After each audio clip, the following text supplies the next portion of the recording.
अब हम इसी क्वेश्चन को करेंगे दूसरे मेथड से। शुरू करने से पहले एक कंसेप्ट आपको छोटा सा समझ लेना है कि मान लिया दो पार्टिकल मूव कर रहे हैं, ठीक है। ये मान लिया इस तरफ मूव कर रहा है v1 की वेलोसिटी से, v1 जो है as a function of time है। ये इस तरफ मूव कर रहा है v2 की वेलोसिटी से, v2 भी as a function of time है। इनके बीच का जो रिलेटिव सेपरेशन है वो मान लिया x है, ठीक है, ठीक है, ठीक है। अब अगर आपसे पूछा जाए कि x की मिनिमम या मैक्सिमम वैल्यू क्या होगी, ठीक है, तो हम क्या करेंगे, हम x का फंक्शन लिखेंगे और उसको डिफरेंशिएट कर देंगे, टाइम के रिस्पेक्ट में डिफरेंशिएट कर देंगे, उसको जीरो पुट कर देंगे। यानी x की मिनिमम या मैक्सिमम वैल्यू के लिए, मिनिमम या मैक्सिमम कोई भी एक्सट्रीमम वैल्यू हो सकती है, दोनों केस के लिए आपको x के फंक्शन को टाइम के रिस्पेक्ट में डिफरेंशिएट करके क्या पुट करना होता है, जीरो पुट करना होता है, ठीक है। अब जरा इस केस में अगर आप देखोगे dx/dt कितना आएगा, इस केस में जरा ढंग से देखो, इस केस में dx/dt क्या होगा, तो x को बढ़ाने वाली वेलोसिटी क्या है, v1t, क्योंकि इस v1t की वजह से x की वैल्यू क्या हो रही है, बढ़ रही है, और ये v2t क्या कर रही है, x को कम कर रही है। यानी dx/dt जो होगा वो होगा प्लस v1t माइनस v2t। और अगर आपको x मिनिमम या मैक्सिमम चाहिए तो dx/dt क्या पुट करना पड़ेगा, जीरो पुट करना पड़ेगा। और जैसे ही आप जीरो पुट करोगे तो क्या आ जाएगा, v1 as a function of time must be equal to v2 as a function of time at that particular time when x is maximum और मिनिमम, ठीक है।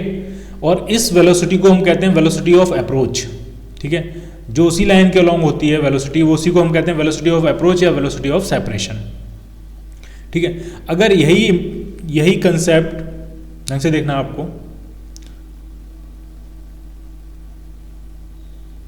अगर इसी में जो वेलोसिटीज हैं वो किसी एंगल पे होती, ये मान लिया इस एंगल पे होती और ये वेलोसिटी कहीं इस तरफ एंगल पे होती, ये मान लिया वेलोसिटी होती है अल्फा एंगल पे और ये वेलोसिटी होती बीटा एंगल पे, ये v2 है और ये v1 है, ठीक है।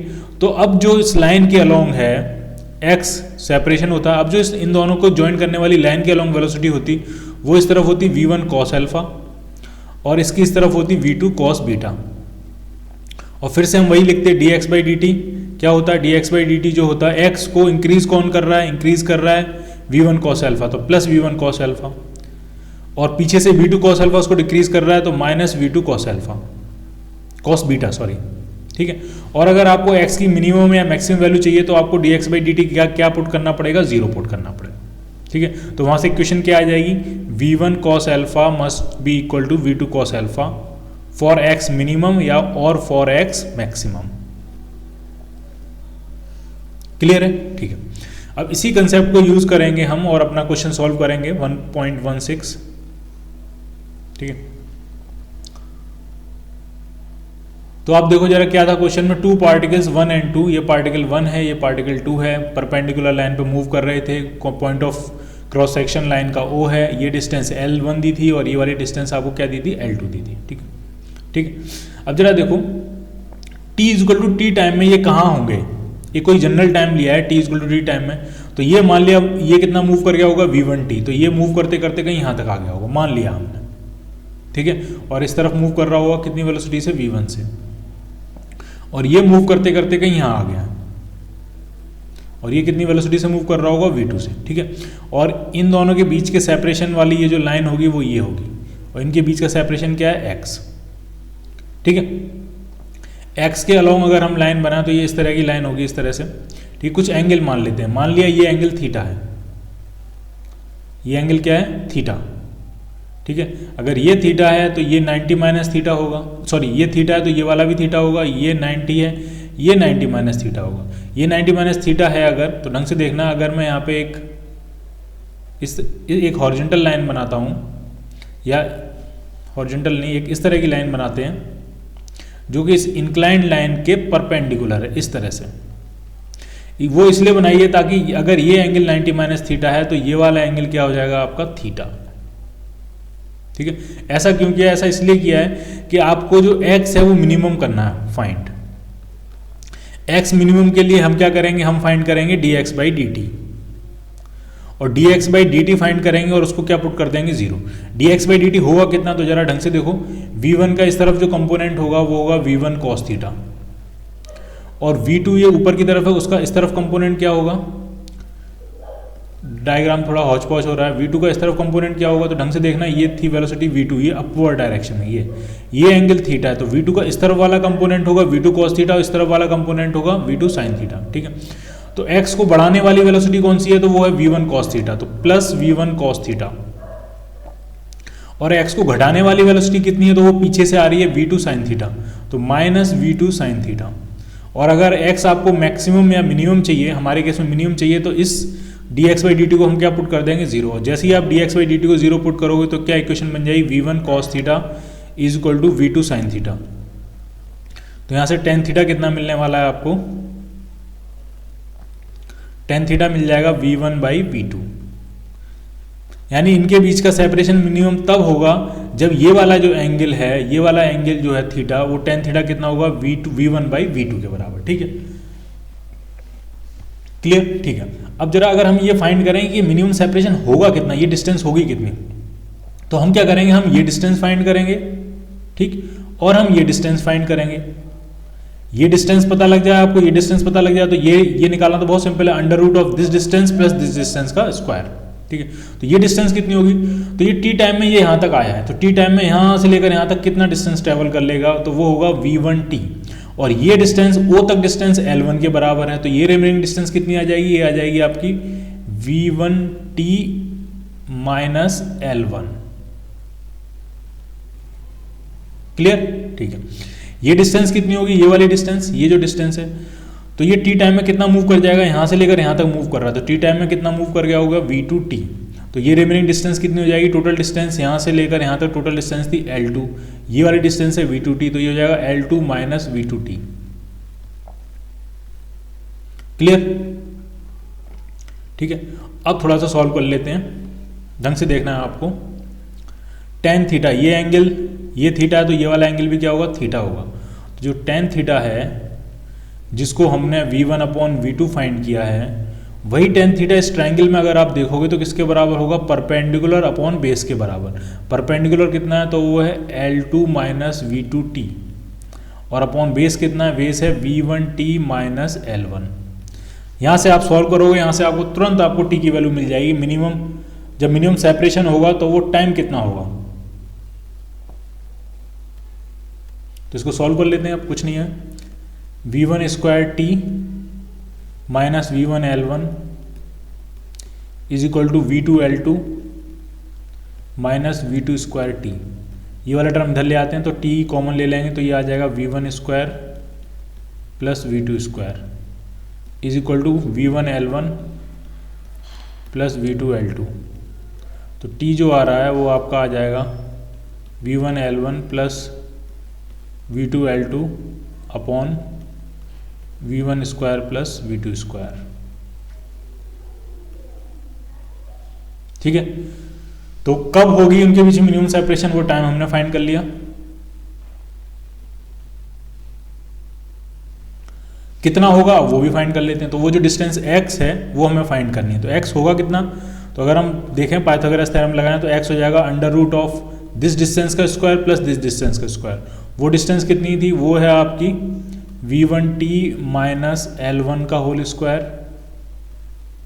प्लस L2 माइनस V2t का होल स्क्वायर। कैलकुलेशन थोड़ी सी लंबी जाएगी लेकिन कोई मुश्किल नहीं है इसमें, बस t की वैल्यू पुट कर देनी है। वैल्यू पुट करने से पहले ये ब्रैकेट वगैरह सॉल्व कर लेते हैं थोड़ा सा, फिर वैल्यू पुट करेंगे।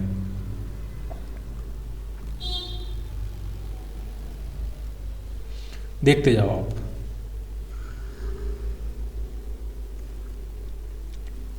V1 स्क्वायर टी स्क्वायर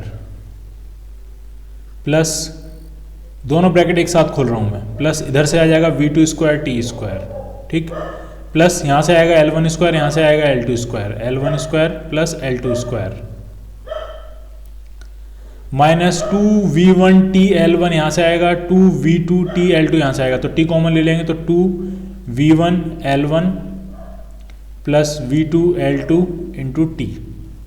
ठीक, अब t की वैल्यू पुट कर देते हैं। ठीक है, ये है V1 square plus V2 square into T square, T की वैल्यू ये है, तो ये आपका आ जाएगा V1 L1 plus V2 L2 upon v1 square plus v2 square का whole square plus L1 square plus L2 square minus 2 v1 L1 plus v2 L2 into T. T कितना है? टी आपका वही है v1 L1 plus v2 L2 upon v1 square plus v2 square. जितना मुश्किल दिख रहा है उतना मुश्किल है नहीं, बस वैल्यू पुट करने की देर है। एक बार स्क्वायर खोल देना, उसके बाद अपने आप सब कुछ कैंसिल आउट होता चला जाएगा। अब आप देखो यहाँ पे v1 square plus v2 square का होल स्क्वायर है और ऊपर पावर 1 है, तो इसको अगर हम कैंसिल करेंगे तो इसकी एक पावर कैंसिल हो जाएगी, यानी जो स्क्वायर है वो सिर्फ ऊपर तक सीमित रह जाएगा, सिर्फ यहाँ स्क्वायर आ जाएगा बस। ठीक है, अब जरा इसको देखो, v1 L1 plus v2 L2 और ये भी v1 L1 plus v2 L2 है, तो ये ऊपर इसका स्क्वायर बन जाएगा और नीचे इसकी पावर सिर्फ 1 रह जाएगी। अगर हम एलसीएम ले लें अब तो एलसीएम आ जाएगा v1 square plus v2 square. Calculation आप खुद करो तो ज़्यादा बेहतर है। इसका स्क्वायर खोलते हैं, या स्क्वायर खोलने की जरूरत नहीं है, ये जितना टर्म है वही टर्म ये है, लेकिन बस इसके आगे -2 लगा हुआ है। इसका मतलब इससे ये कैंसिल आउट हो जाएगा, एक टर्म कैंसिल आउट हो जाएगा, एक माइनस का टर्म बचेगा। तो अब आपने एलसीएम ले लिया अगर v1 square plus v2 square, तो इसका इसमें मल्टीप्लाई हो जाएगा v1 square plus v2 square into L1 square plus L2 square minus, और ये ऊपर टर्म क्या है v1 L1 plus v2 L2 का होल स्क्वायर, तो इसको खोल देते हैं पूरा। तो v1 square L1 square plus v2 square L2 square plus 2v1 v2 L1 L2। ठीक, अब सब कुछ कैंसिल आउट होना शुरू हो जाएगा।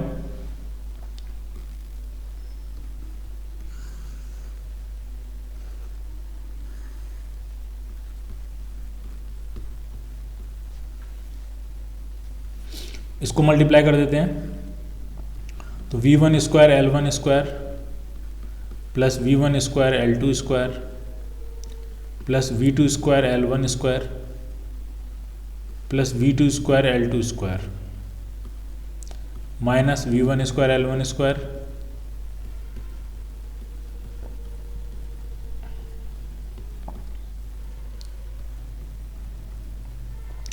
v1 square L1 square v2 square L2 square. अंदर क्या बचा? अब सिर्फ बचा v1 स्क्वायर v1 L2 का whole square plus v2 L1 का होल स्क्वायर माइनस 2 v1 के साथ L2 लिख लेंगे, v2 के साथ L2 v1 के साथ L2 लिख देंगे और v2 के साथ L1 लिख देंगे।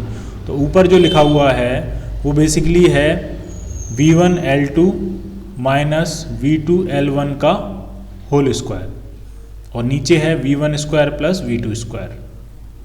तो ये आपका आ गया, अंडर रूट लेंगे ऊपर, तो ऊपर आ जाएगा mod v1 L2 minus v2 L1। आपको पता नहीं है इन दोनों में कौन सा बड़ा होगा, इसलिए मॉड लगा देते हैं, upon under root of v1 square plus v2 square. तो ये होगी परपेंडिकुलर डिस्टेंस।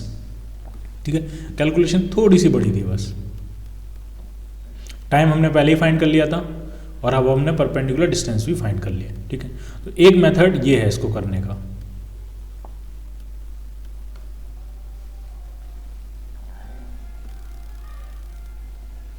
ठीक है, अब इसी क्वेश्चन को एक और मेथड से करेंगे।